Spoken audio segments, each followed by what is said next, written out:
Oh man, I knew this car was too good to be true, guys. Take a look. Okay, as you guys can see right there on the valve cover seal, it's already leaking. Hold up, wait a minute, something ain't right. This side not leaking, but you can tell this thing has been opened up before. Those are like homemade, you know, just gasket seal. So my hopes are not too high, guys.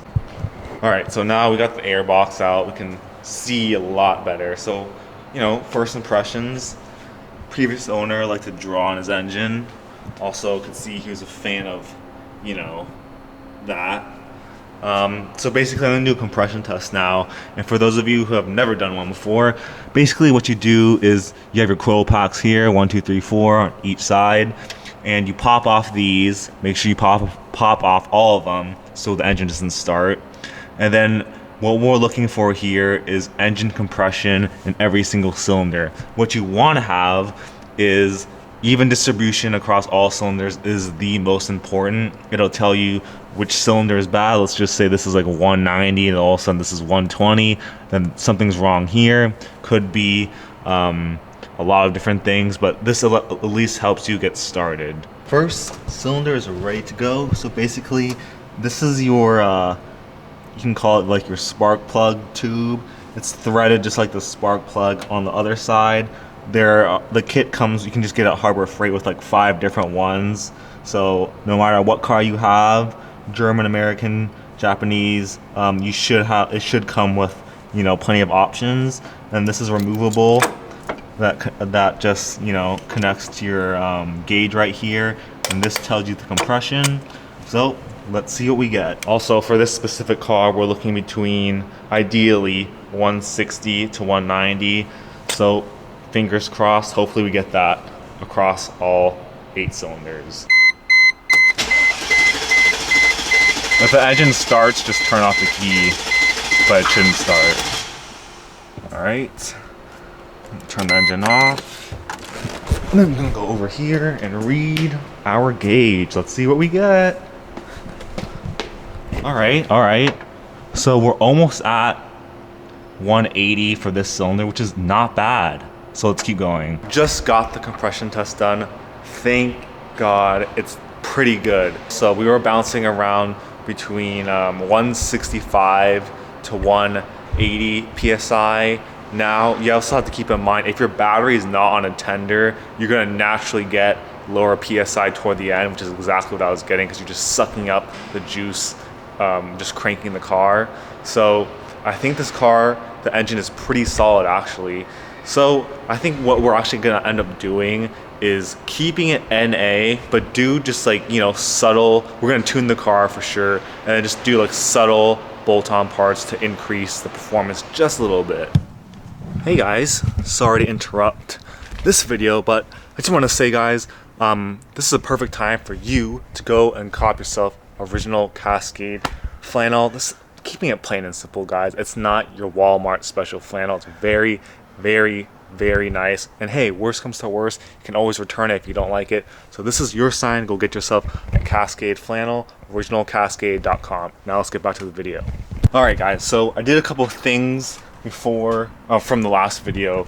So basically I made a whole YouTube short about this whole scenario. So basically the trunk was not opening, so I had to literally squeeze, and all these seats couldn't go down because the lever is in the trunk. So I squeezed my way through there with about like this much of a gap. So if you guys are interested in that, go check it out on the shorts or Instagram or TikTok.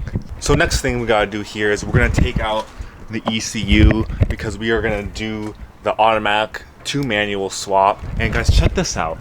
I just noticed this. So obviously this is a hood, right, for the engine. It comes out, right, but then it can come out even more into something called service mode, which is just pressing in these little tabs here, and it stays like this. Dude, that's cool.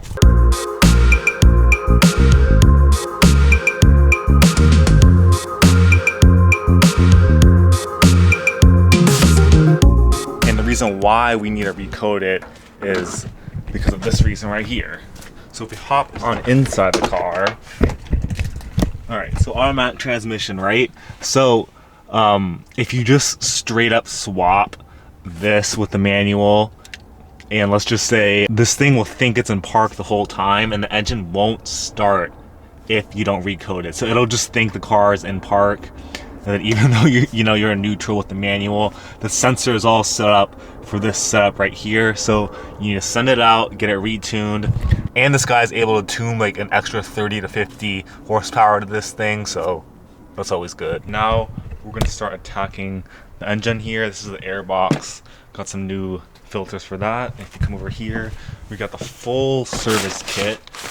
These are valve cover seals, coil wires here. And for those of you guys that did not know, usually there's one spark plug per cylinder, but on this one there's two.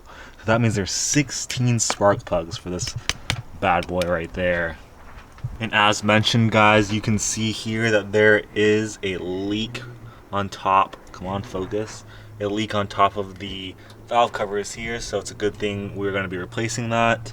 And this will be gone. New parts here, new. And we also have a high flow, bigger exhaust header, and we're going to clean all this stuff up here. So let's get started.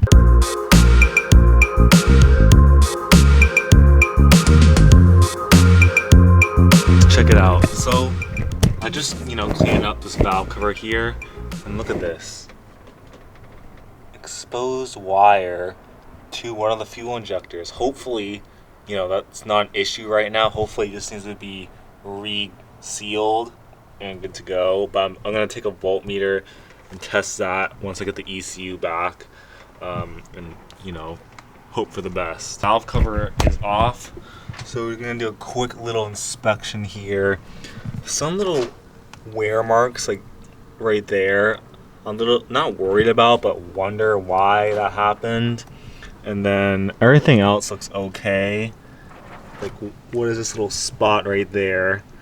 And then we just gotta make sure we clean the seal very carefully, so none of that stuff like that drops inside the engine. And if we look inside the actual valve cover, definitely need to clean that up. Looks okay, doesn't look anything unusual. And then the seal doesn't look too bad, but we have a new one anyway, so far so good. All right guys, check it out. So we just cleaned up the valve cover, and now we were going to repaint it. So I laid down the 3 primer bases, wait for that to dry, and then find out what new color it is. All right, and just like that, it is done. So we went with gray, because as you see here in the original or the other manifold, it's like a grayish color. So I wanted to go with the more original, just clean it up look. But yeah, looks good. Let me know what you think. Would you go with more of a mild color like this, or would you go for more a brighter contrasted color? So we're gonna wait for that to dry. And dude, just looking over here to the old one, look how nasty this is. Damn, man, just night and day difference. I tell you guys, when this is back on here in a couple, like an hour or two, when that dries, it'll look so much better. Newly painted valve cover is on. I'm not gonna lie, it's nowhere near that color. It's more like a blue gray, but honestly, man, it looks better than that. So this will all be covered by this. So I wasn't too picky. I just really, this whole drawing thing really bothered me. So is that a good choice? Not a good choice? Let me know. Whew. All right, so passenger side is just about done. New coils, painted valve cover, new valve cover seal. So look at that. Before, after. Way better. I think it will all come together when this and this is the same color. But for now, guys, this car is going to go off to a shop next weekend to get the manual transmission installed, so that is very exciting. All this stuff will have to wait till another time. But guys, let me know, are you guys enjoying the build of this thing so far? And yeah, until next time, have a good one.